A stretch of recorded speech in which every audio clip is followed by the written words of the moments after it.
It was an Osama bin Laden job with 19 people from Saudi Arabia.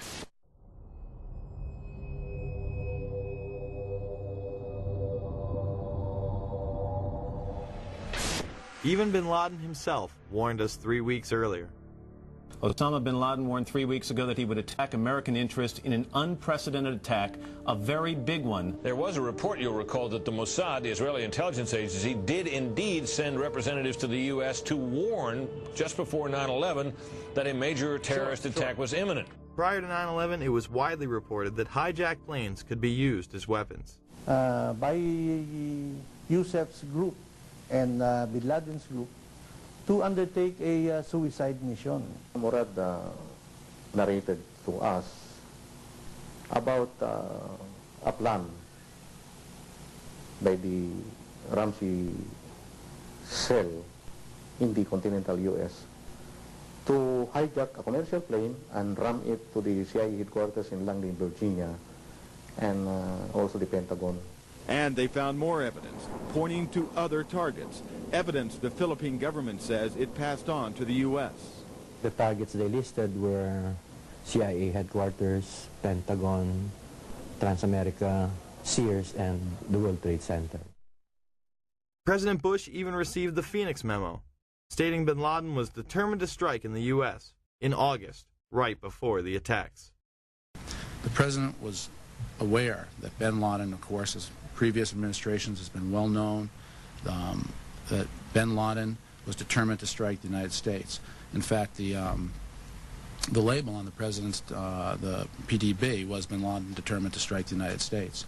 On August 6, 2001, President Bush was presented a President's Daily Brief article titled, "Bin Laden Determined to Strike in U.S." The lead sentence of that President's Daily Brief indicated that bin Laden and his followers wanted to follow the example of World Trade Center bomber Ramzi Youssef and bring the fighting to America.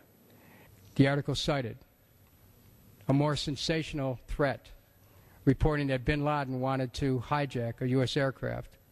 The President's Daily Brief item included information from the FBI indicating patterns of suspicious activity in this country, consistent with preparations for hijackings. The president broke his silence today about the revelations earlier this week that he had been briefed before September 11th about a possible al-Qaeda hijacking plot. The comments took place in the White House South Lawn setting where the press could not ask questions. While he was honoring the Air Force football team, his comments diverted to what has become topic A in Washington. You know what's interesting about Washington? It's a town, unfortunately, it's the kind of place where second guessing has become second nature. What I want to say to my Democratic friends in the Congress is that they need to be very cautious not to seek political advantage by making incendiary suggestions, as were made by some today, that the White House had advance information that would have prevented the tragic attacks of 9/11. Clark confirms that in June, July, and August 2001, the Central Intelligence Agency warned the President in daily briefings of unprecedented indications that a major al-Qaeda attack was going to happen against the United States. It was so well known that the United States had done several drills with this exact scenario prior to 9/11.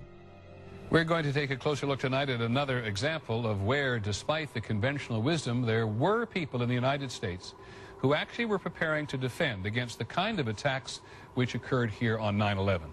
The North American Aerospace Defense Command, NORAD for short, has been defending the skies over the U.S. and Canada for almost 50 years, 46 to be precise. USA Today reports that in the 2 years before the attacks on September the 11th, NORAD conducted exercises using hijacked airliners as weapons. And one target was the World Trade Center. Here's ABC's Brian Ross. President Bush has said again and again that no one could have imagined what Osama bin Laden ordered for September 11th. We knew he hated us. But there was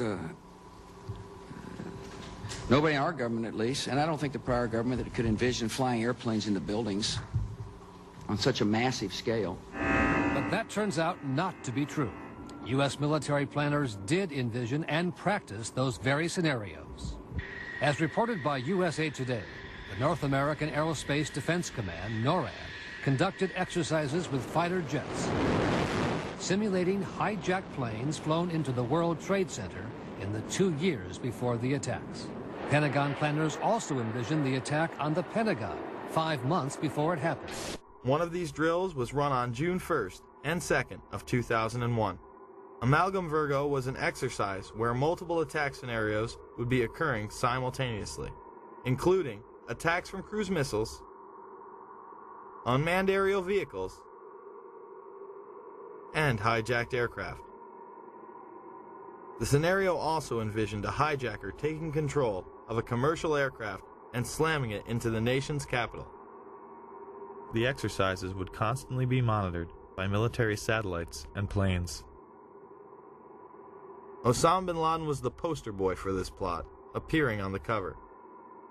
Isn't it a fact, sir, that prior to September 11, 2001, NORAD had already in the works plans to simulate in an exercise a simultaneous hijacking of 2 planes in the United States?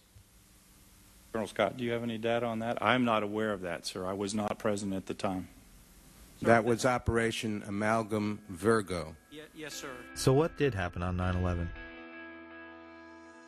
The truth is, there was a lot more going on that day than we are being told. There were several war games and exercises being run simultaneously, involving multiple government agencies.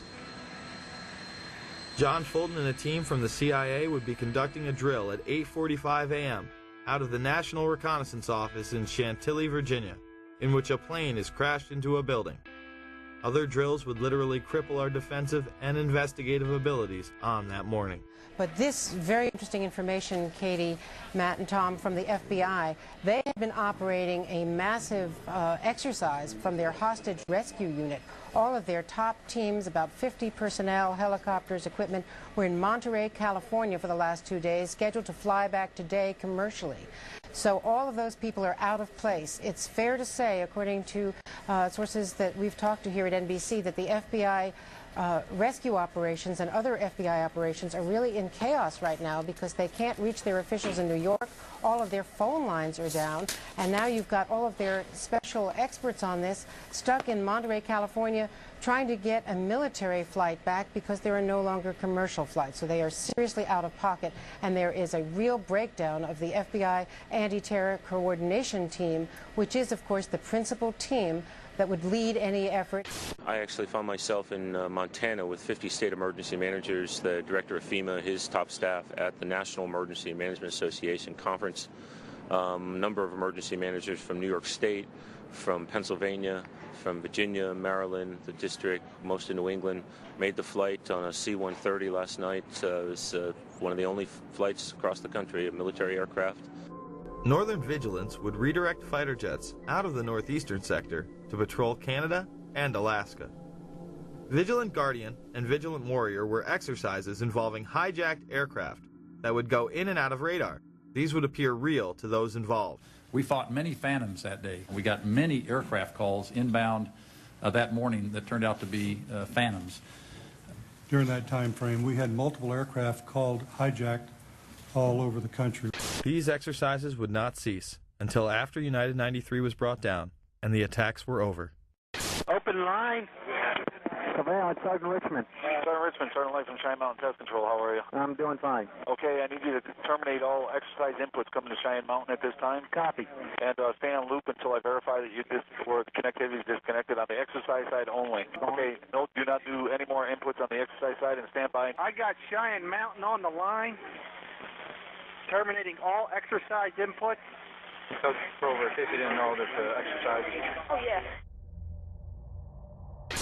In fact, more hijackings were thought to be taking place. On the radar scope, and it's not just a video game. It's actually people's lives that you're trying to keep from running into each other. Other planes were thought to have been hijacked and almost shot down. aircraft inbound to Whitehorse from Alaskan airspace was